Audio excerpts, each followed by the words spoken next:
Aloha mai kākou from Kahilu Theater in Waimea on the island of Hawaii. You're listening to the Hawaiʻi Radio Hour. I'm Naka Nathaniel, and I'm joined today by my co-host, Kolby Akamu Moser. Aloha kākou. On today's show, we'll be taking a closer look at the future of governance on Mauna Kea.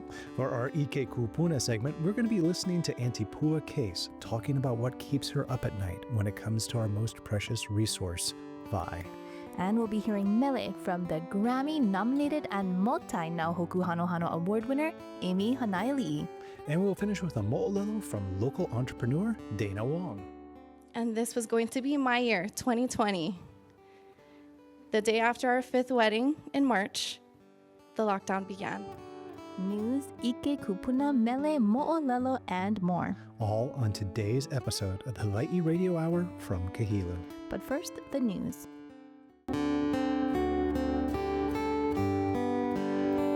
Hello from Kahilu Theater. I'm Kolby Akamu Moser, and I'm here with my co-host, Naka Nathaniel. It's so great to be with you today. Now, I'm sorry if I smell a little bit like emu smoke. It smells like the holidays, honestly. That's the great thing that's going on. So this weekend, we were down in Kauai High working on an emu, and my son, who's a vegetarian. I was going to say, things. Your son, the vegetarian. He was in the thick of it. He was, we put 4 pig into the emu, along with a bunch of other vegetables and other stuff, but he was in the thick of it. He was, dropping the pohaku, into the pua'a and then placing it in there. And then he got in there and started shredding. And it was kind of funny. He was like, I love the smell of the pig in the emu. Who doesn't? Yeah. That's one of the best smells ever. So the big question mark for him afterwards, so are you actually going to eat the pig? Right, did he? No. Instead, he said, no, it's kind of like when you smell a flower. Do you go back and do you eat the flower? I mean, sometimes. Sometimes you do, but not in this case. So we've been joking. It's kind of like he's going to be one of those sober bartenders. Yeah. So which means that there's plenty for the rest of us to eat. As my Vovo used to say, my shvika, more for me, more for the rest of us. That's got to be the ultimate test as a vegetarian. If you don't eat the kalua pig that comes straight out of the emu, you are a legit vegetarian. Did you put the key root in the emu? Yeah, we did. And that was one of the things that, we pulled it out immediately afterwards and, just nibbled on the stalk a little bit. And that was such a treat. There's so many great things that you can drop into an emu. And, the key root, is one of those things that you pull it out afterwards. It's like, it tastes so good. It's like candy, just in time for Halloween. Mahalo for listening to the Hawaiʻi Radio Hour. We'll return to Kahilu after this quick message. The Hawaiʻi Radio Hour has been made possible with the incredibly generous kākou of the Richard Smart Fund. The Richard Smart Fund at the Hawaiʻi Community Foundation supports healthcare, education, and charitable giving for the Waimea community on Hawaii Island. To learn more, please visit hawaiicommunityfoundation.org. Coming up in the show, our ʻike kūpuna segment with Aunty Pua Case. E ui aku ana vau ia oi, aia I hea, ka waiakane. Those 2 lines beg the question, where is the water that you come from? Where is the water that surrounds you? Where is the water that nourishes you? And the chant says it's in the ground. Welcome back to the Kahilu Theater in the Hawaiʻi Radio Hour. Over the past few weeks, we've been taking a closer look at the future of Mauna Kea. Yes, we've been talking to members of the Mauna Kea Stewardship and Oversight Authority about how they're preparing to take over from the University of Hawaii. You've done sit-downs with John DeFries and Lanakila Manguel and talked about how they're going to meet their deadline, which is in 2028. This week, I spoke to Doug Simons, the director of the University of Hawaii's Institute for Astronomy. The institute was founded to manage the Haleakala observatories on Maui and the Mauna Kea observatories here on Hawaii Island. Here's our conversation, which we had via Zoom. What I'd love to ask you first about is, we're in the middle of this timeline. Is this timeline feasible for the authority? Yeah, it's, I guess the answer I get to that is it's unprecedented to be able to do so much in so little time. That's just a factual statement. It's not being judgmental. It's just a tremendous amount to get accomplished in a small amount of time. this 2028 deadline is bumping squarely up against that, isn't it? That's exactly right. And, everything kind of backs up from December 31, 2033, when the current general lease from DLNR to the University of Hawaii expires, and all the associated subleases to the telescopes expire coincident with that.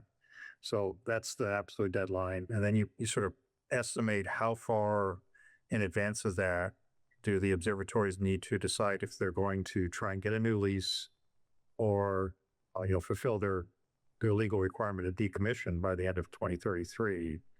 And it's just a sort of rough guess, but 5 years is what the number I've been throwing out. That may be optimistic, it may not be, but I think it's as reasonable a guess as anybody can make. So that puts you in 2028, which is also the time in which, in principle, the Mauna Kea Authority is in position to issue leases if they can get all their planning documents and things lined up to be able to engage the observatory. So it's really compressed. And that's, if I don't have an answer, all I can kind of do is raise people's awareness through the presentations that I've had and interviews like this. How do you frame that for people, getting them to understand that, what the authority is up against right now? Well, again, I can only kind of reference how much effort it took at the university prior to Act 55. So I was Canada France White Telescope Director before I started IFA in 2021. And, a good fraction of the reason I took this job was to essentially lead the observatory negotiations, because in that model, UH would have been the issuer of subleases, so it made sense to have that sort of consolidation of negotiations with the university. And now it's moving over to the authority. It took 5 to 10 years to get administrative rules in place. I was in the middle of, because I was also a Mauna Kea Management Board, easily 5 years to get the new master plan in place. The comprehensive management plan update took a couple amount of time. We never did at UH finish off the EIS. That was well down the path, but not completed by the time Act 255 was enacted. So essentially, there was a team at the university between the General Counsel's office, multiple consultants, the Institute for Astronomy, multiple federal funding agencies involved in the negotiation, and all that energy, so to speak, going forward, and a lot of momentum built up, and a lot of effort to get the momentum built up from scratch, basically. So it took many years to get to the point where we were, I would say a year or two away from being, from having agreed to subleases, and fully expected that to go into contested cases. Ideally, one big contested case to cover all the subleases and the general lease, and then it goes to the Supreme Court. Yeah. So that was always anticipated, that there was going to be the court cases that we're still going to keep on crossing up, and that was built into your timeline. Yeah, that's right. So somebody's not going to be happy. Yeah. And that's going to trigger litigation. And that was also what's happened already, was that, with OHA's, lawsuit, that kind of hobbled, got them off to a slower start than. It complicated things, but I'm glad to see OHA's, dropped that lawsuit. And I think that's a really constructive step going forward. I'm really pleased to see that.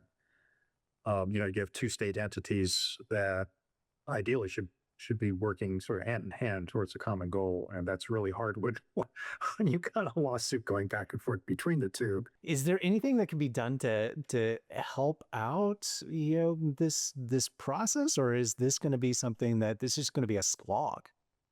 There needs to be a process in which Bill or Act 255 is amended. I don't know, there's part of that is just to kind of shore it up in terms of better definition of its legal framework in which Mauna Kea Authority functions. What is more complicated and fuzzy in my mind is how it would be amended to allow, for example, an accelerated timescale. That requires fundamentally a lot of work in a little amount of time. It's just, you can only compress it so much, right? And we're basically at that limit right now, in my opinion. Yeah. And from your understanding, I mean, people would automatically say, well, these leases are coming up, let's just do a lease extension, but there's a complication with that, isn't there? Yeah, that's very difficult to do. The only mechanism that I'm aware of would be through maybe 1 or 2 one-year revocable lease extensions. First of all, I think that's frankly a ridiculous way to support a $1 billion research complex. It's kind of embarrassing to have to come to that. And you have to look at it from the standpoint of the ongoing investment by the various countries that support the Mauna Kea observatories, and why they would feel comfortable continuing to invest in millions of dollars of instrumentation every year, which they do, when they have extremely short-term uncertain lease conditions, right? It's like any other organization. You need to see the commitment through your lease to justify the investment. And if you're looking at annual lease renewals, that does not solve that problem.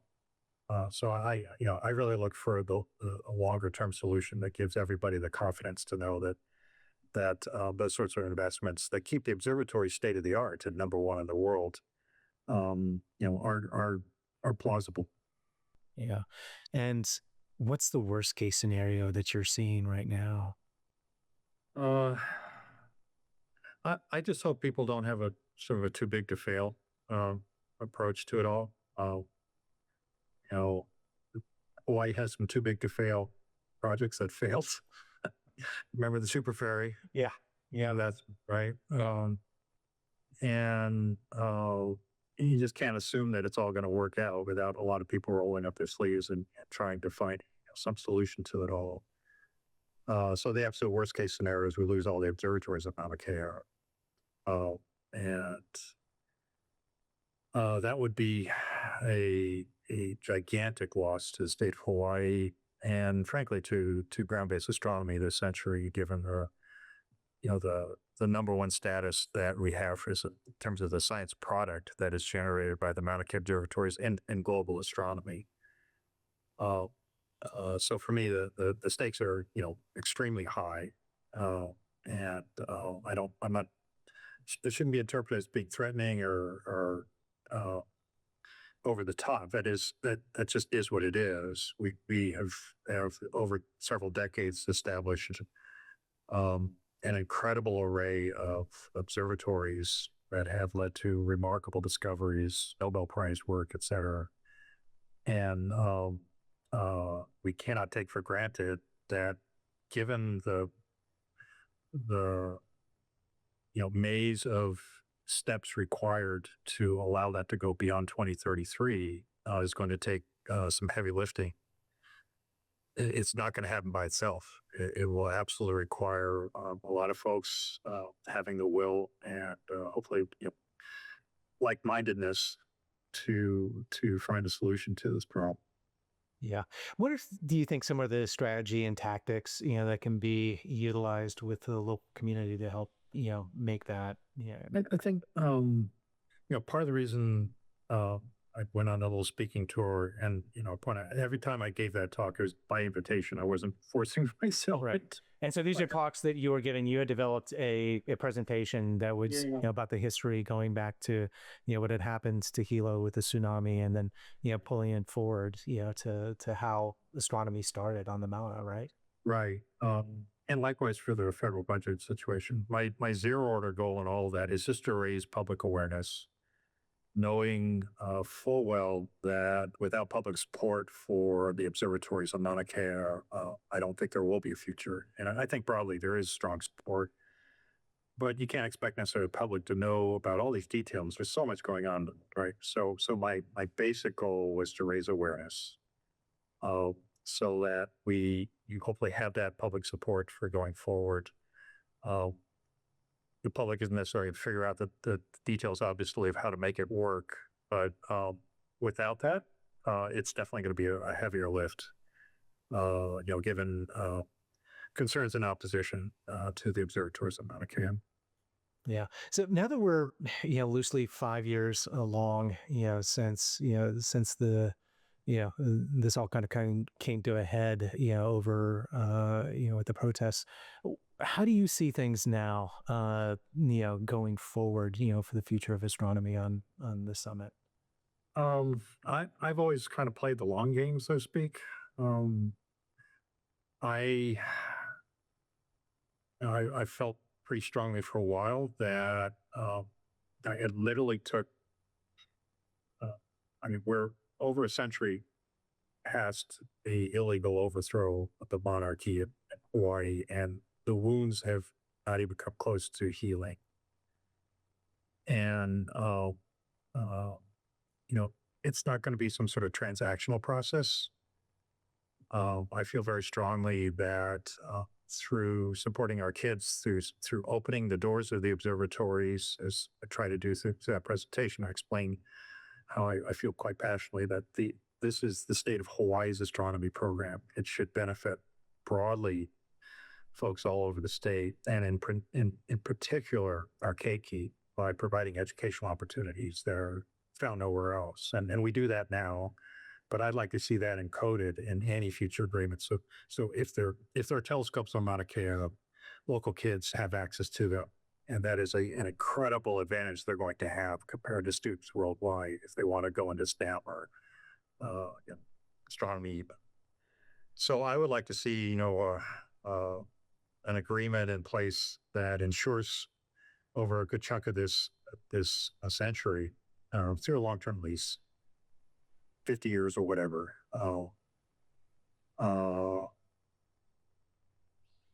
to give us the stability that we need to have some number of observatories. The UH master plan called for 9, a maximum of 9, which I think is a reasonable number to still maintain that sort of preeminence in terms of research potential.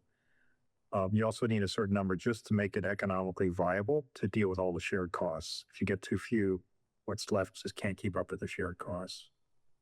And I also I'd like to see an understanding that we should all, to the extent we can, try and support astronomy in Hawaii. In other words, over that time, some of those telescopes are going to be over a century old, right? And they will not be competitive no matter what. But allowing telescopes in that frame of time to come down, but also in those same sites, the possibility of putting up a new, more advanced telescope, I think that should be part of the mix. If all we're doing is whittling away at the number of observatories, pretty quickly we will no longer have that sort of scientific and educational opportunity and preeminence worldwide that I feel is the fundamental goal in all of this for folks in the state. Not to put words in your mouth, but it sounds like in the balance is where the future is. That's right. It doesn't exist in sort of one extreme view or the other. I've been for years and years, I have issues with science versus culture. I think it kind of denigrates both concepts. I see science and culture essentially as two sides of the same coin. I feel like we have the potential in Hawaii, given our status as an island community, the long legacy of the Hawaiian community and the cultural legacy of the Hawaiian community, astronomy within that culture, obviously, to not just demonstrate how we at the community level can find a path forward, but also set an example, because it isn't just in Hawaii where these sorts of conflicts exist, where astronomy generally drives towards high peaks. And a lot of times that involves indigenous populations that may or may not like you to have your facilities there. Point out Australia and South Africa as a couple of examples. So I feel like we should set a pretty high bar in Hawaii to demonstrate how we came together as a community and valued each other's value systems and tried to support across our own, quote, personal interests to help each other succeed. Right. So it's a very broad statement. I concluded that years and years ago. This isn't just an astronomy thing. It's not just a cultural thing or an environmental thing. It's all of the above, right? It's all of the above that we have to support because it all deserves support, right? At least in my mind. So having that broad brush approach, which is consistent with the Mauna Kea Authority's mission, right, I think is key to this long-term solution to a problem that has roots that are over a century old. It's not going to be, like I said, we pay for that bit or it's this mitigation package or something like that. I feel like it's going to take at least a generation, maybe two, to start to turn the corner and have that sense of pride and identity and ownership at the community level in the Mauna Kea observatories. I would love to see, and in particular, our local kids growing up using that in high school and then getting jobs and ultimately getting Nobel Prizes because of the gift of Mauna Kea. And I wish I had a simple answer, but like I said, there is no simple answer. I'm just trying to make people aware because at some point we're going to have the heavy lift to try and solve this problem. And we need community support to do that. And it's interesting to think that we are at such an inflection point, but we've always been at an inflection point, it seems. That's right. There's always a transition at some level. That said, if I charting this in my mind, we're at an inflection point, but the chart actually stops. I mean, there is nothing like a deadline to motivate. That's right. That is where we are at. We appreciate Doug for taking the time to talk with us.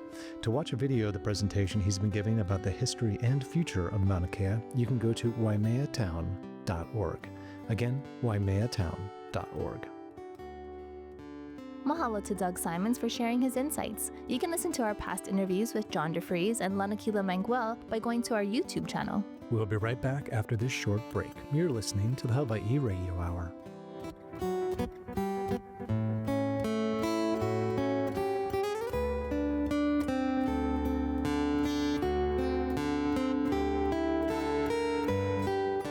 The Hawaiʻi Radio Hour, and more importantly, the Hawaii Storytellers Fellowship, is supported by Kamehameha Schools. Kamehameha Schools has provided funding for the Hawaii Storytellers Fellowship, a program that helps train, coach, and nurture Hawaii's next generation of trusted storytellers. To learn more about Kamehameha Schools, please visit ksbe.edu. Later in the show, we'll be hearing mele from Amy Hanaialiʻi.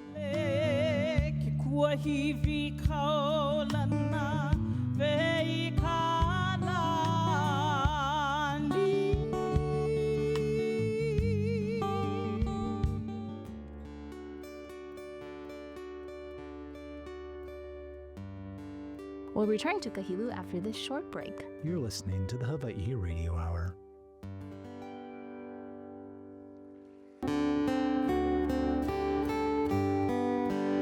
Aloha, I'm Kolby Akamu Moser. And I'm Naka Nathaniel. Welcome back to the Hawaiʻi Radio Hour here at Kahilu Theater.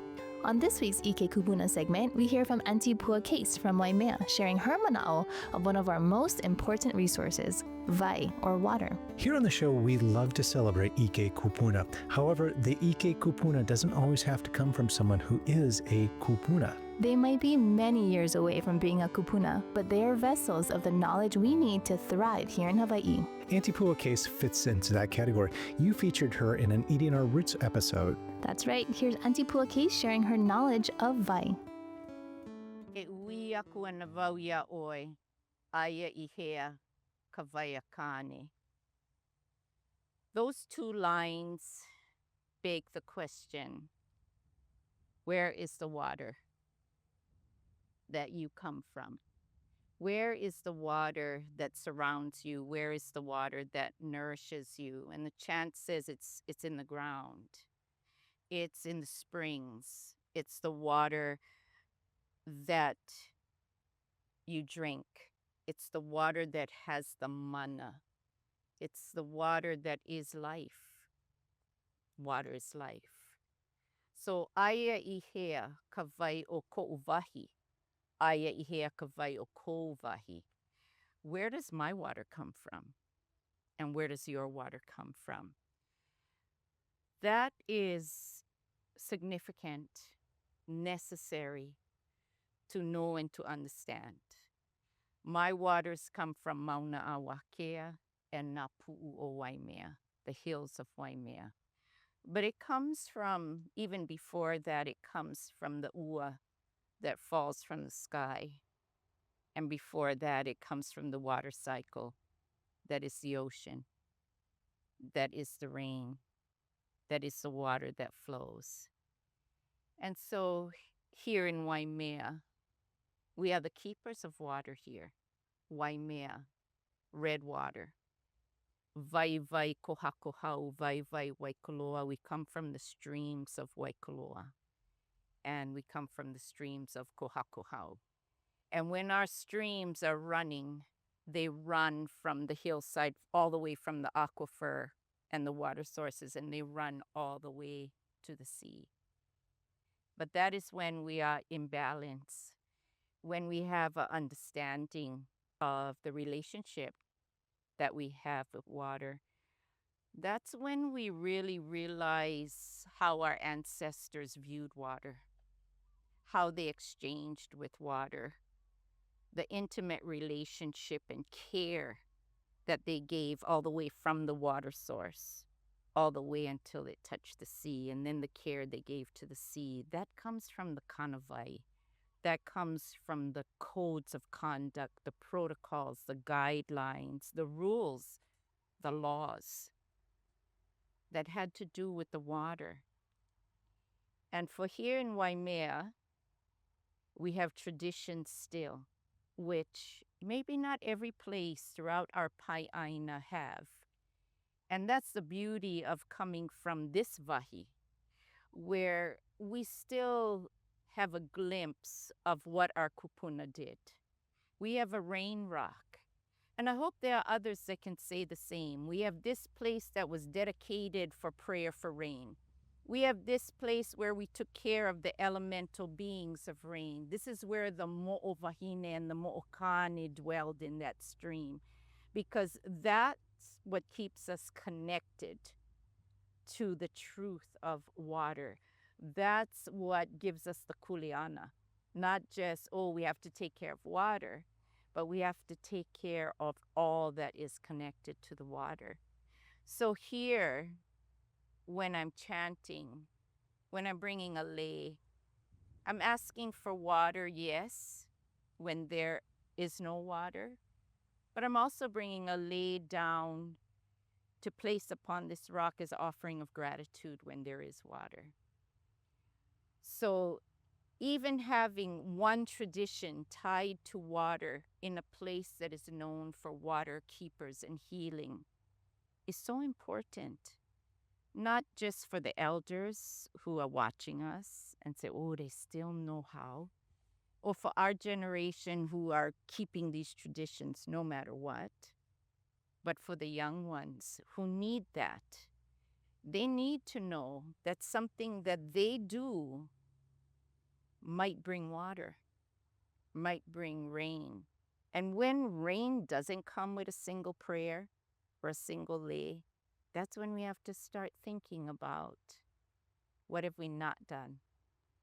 Is the imbalance too big, too much, too intense that we have to step back and we have to say, why is there no water here? Is it climate change? Is it misconduct? Is it too much development and supply and demand are out of balance?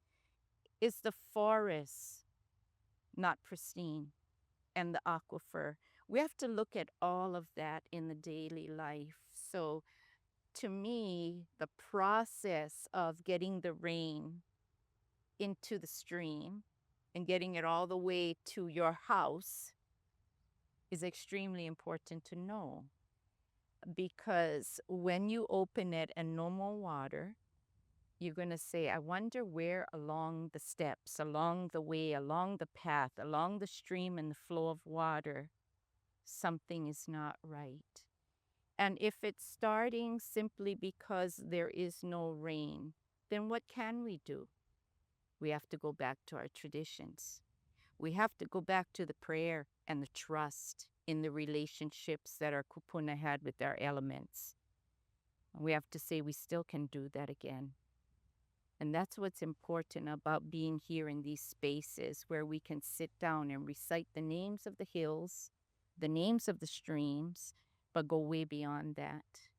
To know where they are, to be able to call upon them, to be grateful to them, to watch the water flow from the hillside all the way to the kai, and watch the stream change names as it goes down through the districts. That's an intimate relationship with water. But have no mistake, without water, there's really nothing. So we need to do better. We need to be able to call upon that which still lives in streams, that the elements that still hear us. And we have to chant louder, and we have to pray harder, and we have to dance stronger, and not just ask, but do everything we can to ensure that it happens. Mahalo to Aunty Pua for sharing her ʻike with us. You can see her episode of Eating Our Roots on HawaiiNewsNow.com. We'll be right back. The Hawaiʻi Radio Hour is supported by Abigail Kawananakoa Foundation. The Abigail Kawananakoa Foundation is dedicated to preserving traditional Hawaiian culture while empowering Hawaiian people. The foundation is the residual beneficiary of the Princess's Trust and is her lasting legacy and her ultimate gift to her people. To learn more about the Abigail Kawananakoa Foundation, please visit kawananakoafoundation.org.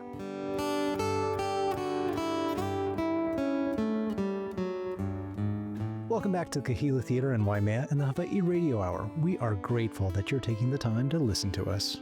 If you're on the road right now, we appreciate you listening, especially if you're going slowly over those lovely speed bumps in Naʻalehu. We've got a little music for the ride.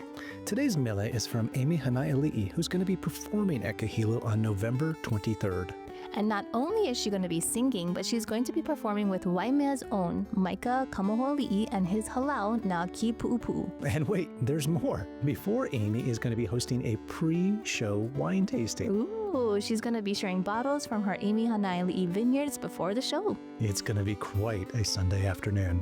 Here's Amy Hanaiali'i singing Palihua from her last appearance here at Kahilu in October 2023. Mahalo nui, thank you. How's everybody doing? You all good? Awesome. I'm going to do one more song and then we're going to take a break. I'm looking at that clock up there and I'm supposed to stay on time. So this year marks Palihua's 25th anniversary, a song that Uncle Willie K and I wrote 25 years ago. It talks about the beautiful Makakilo Mountain. Hello. How are you folks? Oi. How are you folks? Good? Fabulous. So it talks about the beautiful mountaintop of Makakilo mountain range. It's called Palihua. And there's eucalyptus trees. I actually recorded this in the forest 25 years ago. We had a great idea to go record it in the forest.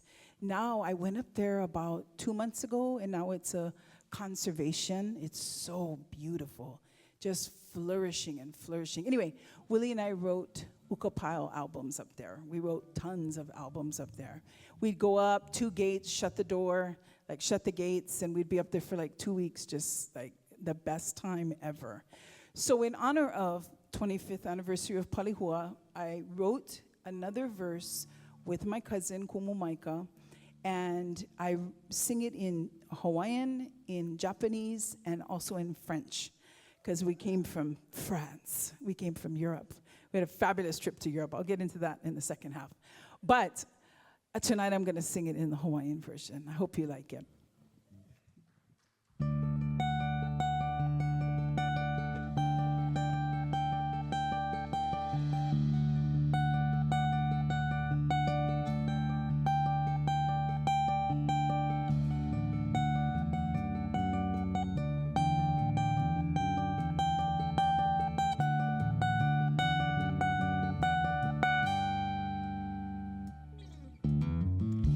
ka hea mai ana o pale hua e Wahilani haupu iau e puina ole ke kua hivi kaolana vei kanani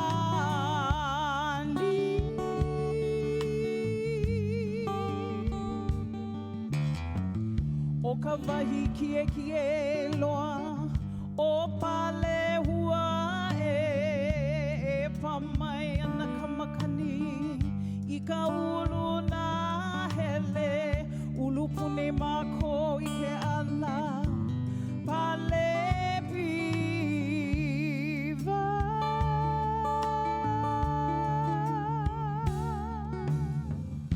aue havale ana oe o pale hua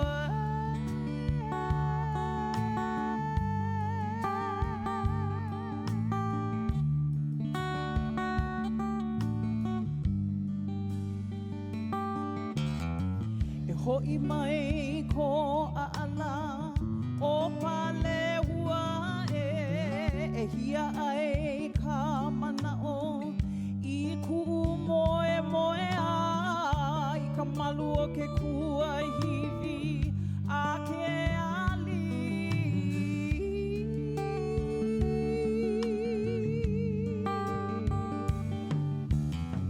E ho'olohe I ka ula leo o pale hua e iolo ho'i I ka nahele ko mai ke ahe I laila no ka ua a maulo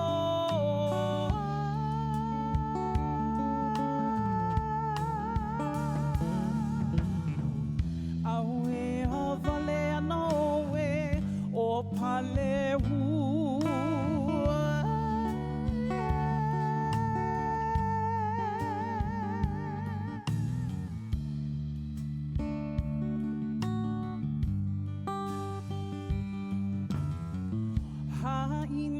Ia mai hana ka puana lai ka hea mai ana o pale hua e ki kua hivi kaolana vei kalani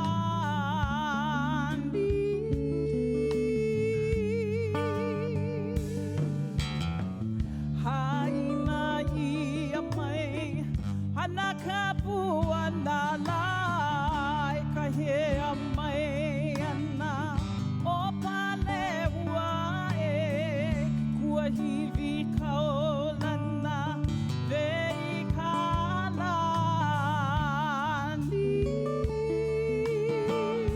Sing it if you know the chorus No way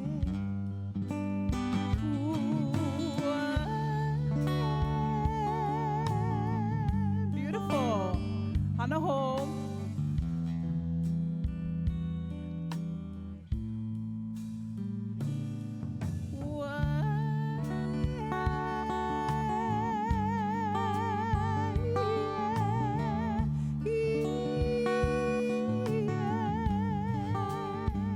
Mahalo for singing.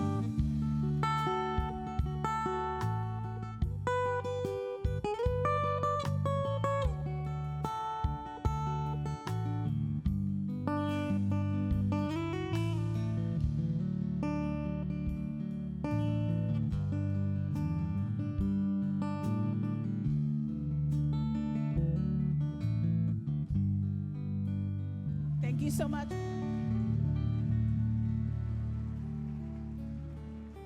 Mahalo to Amy for that beautiful mele.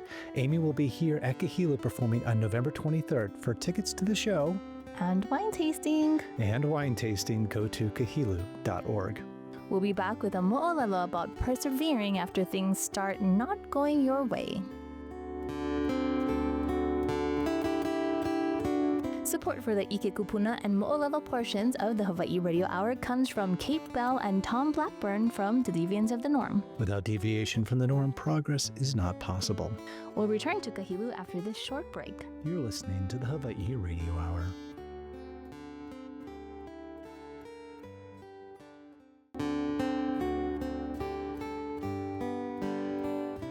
Aloha, I'm Kolby Akamu Moser. And I'm Naka Nathaniel, and welcome back to Kahilu Theater in the Hawaiʻi Radio Hour.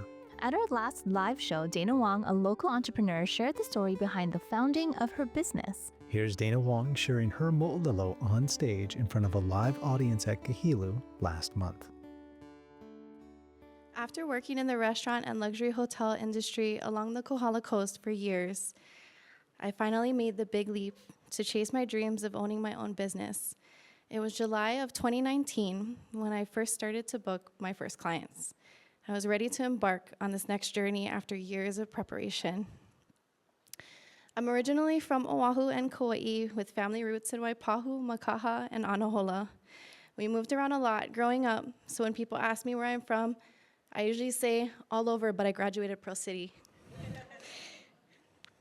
My uncle Ron Ponzo gave me my first job at Lulu's Waikiki restaurant when no one would hire a high school student with no work experience. I later graduated from Kapi'olani Community College with a degree in restaurant and hotel management and worked my way up from a hostess and busser to events director and restaurant manager.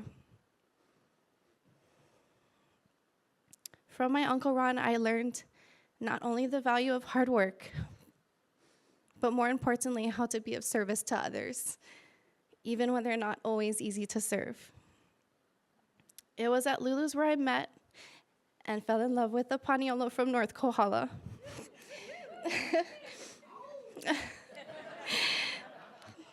Christopher introduced me to an entirely new world away from the city.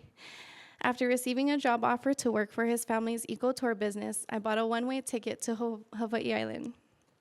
My love for Kohala and Waimea began at a Zumba class at Anna Ranch Heritage Center, where I met some amazing women, and actually one of them is here today. Anna Ranch would later become a special place in our lives, where we got married, our firstborn's baby shower, several birthday parties, a place of employment, and now a wonderful partnership. Waimea became our home, and the place where Chris and I chose to raise our three boys, Onipa'a, Imina'awao, and Kealapono. After years of contemplating, I decided to strike out on my own. I started Naupaka Events and Weddings in July of 2019. With the help from friends and family, marketing, networking, and childcare, by March, I had 5 weddings under my belt. Naupaka Events and Weddings was becoming a viable business, and I was where I wanted to be. Things were looking pretty good future-wise. Without a doubt, Naupaka was going to blossom throughout the year. I was newly pregnant with Kealapono, and this was going to be my year, 2020. The day after our 5th wedding in March, the lockdown began. Great timing to start a new business, right? Gone overnight were the wedding inquiries and all of the in-person events. And then another unexpected blow. Chris, and at the time our 2 kids, ages 4 and 1, and our dog Pua, had to find a new place to live at the beginning of a pandemic. Our landlords were moving back into their home, newly pregnant, having to move, and I didn't qualify for unemployment because I just started my business. Sorry. I found myself wondering, what now? I couldn't go back to my old job. Thank you. The entire industry had cratered overnight. Should I figure out a new career path? We're about to become a family of 5, and giving up was not an option. Thankfully, dear family friends who were moving offered us the opportunity to take over their lease, a true blessing from God. Chris, at the time, was working at a job that was considered essential, and I took on virtual assistant work for local entrepreneurs and businesses that needed help. Shortly after, St. James Episcopal Church in Waimea provided me with a stable part-time job, another true blessing and answered prayer. Some people advised me to start doing virtual events, but that just didn't sit right with me. Chris and I missed the energy of in-person gatherings, so we asked ourselves, what could we create that would safely bring our community together while supporting local businesses? Since farmers markets were allowed to operate, we reached out to the county to ask whether a food truck event could fall under that category. It did, but came with many safety rules. With the approval of the county, we got to work. At the time, I was part of a networking group called BNI. I turned to them for vendor recommendations. We posted a survey on Facebook to ask when the community would most likely attend, and Friday night was the clear favorite. All we needed was a venue. We looked to Anna Ranch, who graciously agreed to host us for a fee if we handled all the parking, trash, and logistics.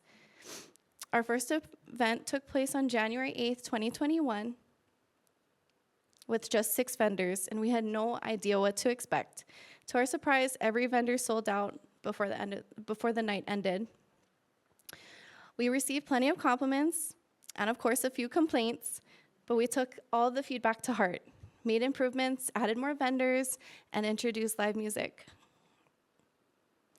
Since then, Waimea Family Food Truck Friday has been held at several locations before finding its permanent home at WM Keck Observatory headquarters. It turned out to be the perfect partnership. Keck wanted to be more engaged with the community, and their beautiful lawn was the ideal setting. Today, we feature up to 12 vendors offering a variety of cuisines and products, and also provide a complimentary space each month for a local nonprofit or fundraising group.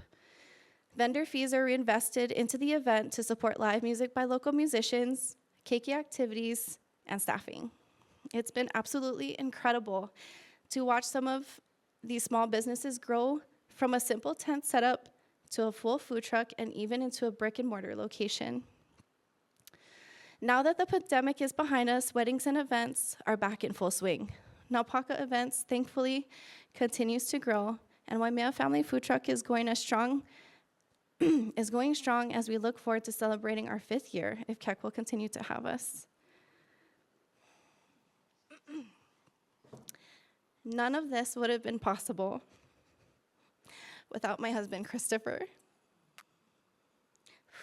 He has been my biggest supporter, always believing in me.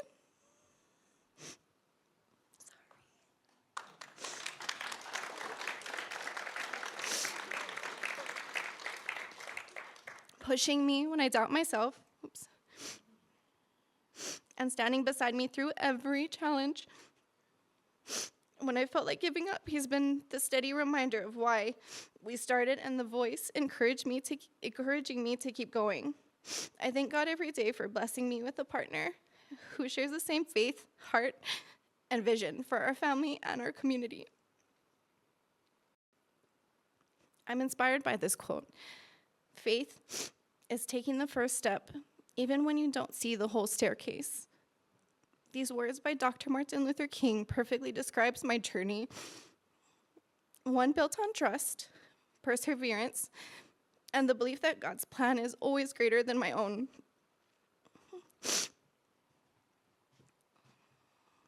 If there's one thing this journey has taught me, it's that faith isn't about seeing the whole picture. It's about trusting God enough to take the first step. Every event, every partnership, every blessing that's come through Naupaka Events and Waimea Family Food Truck Friday has been built on that trust and on the amazing relationships with the people who walk alongside us. My name is Dayna Wong, and I'm so proud to call Waimea my home.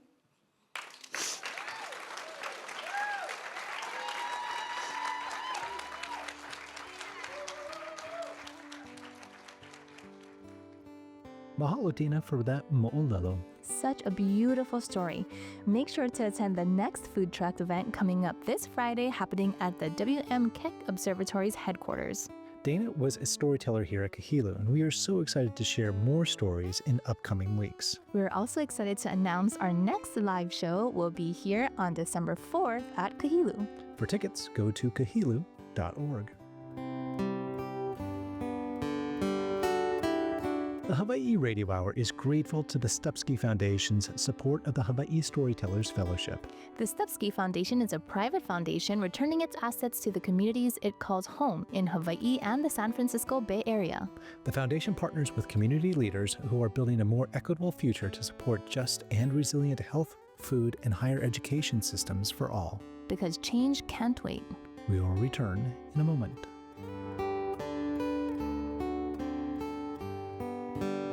Kolby, have you seen anything on social media that made you smile? Besides golden retriever videos? Not really, but I have to say, you can always find something nice on our Hawaiʻi Radio Hour social media. Our post might make you smile, especially the clips of our storytellers. Although you've heard them on the radio, it's fun to watch the clips of our storytellers. So head over to the Hawaiʻi Radio Hour YouTube channel, or you can listen to past episodes. Go to Spotify and Apple Podcasts. We are always here to spark joy. We'll be back after the break.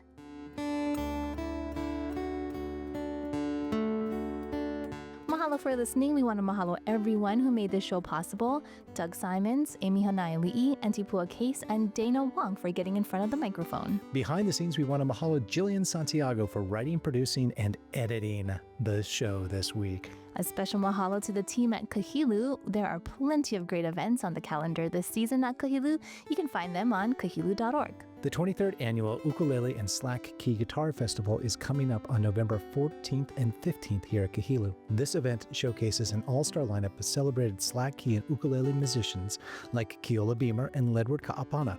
There will be 2 nights of music and a 2-day makeke happening across the way at Kahilu Town Hall. For tickets, visit kahilu.org.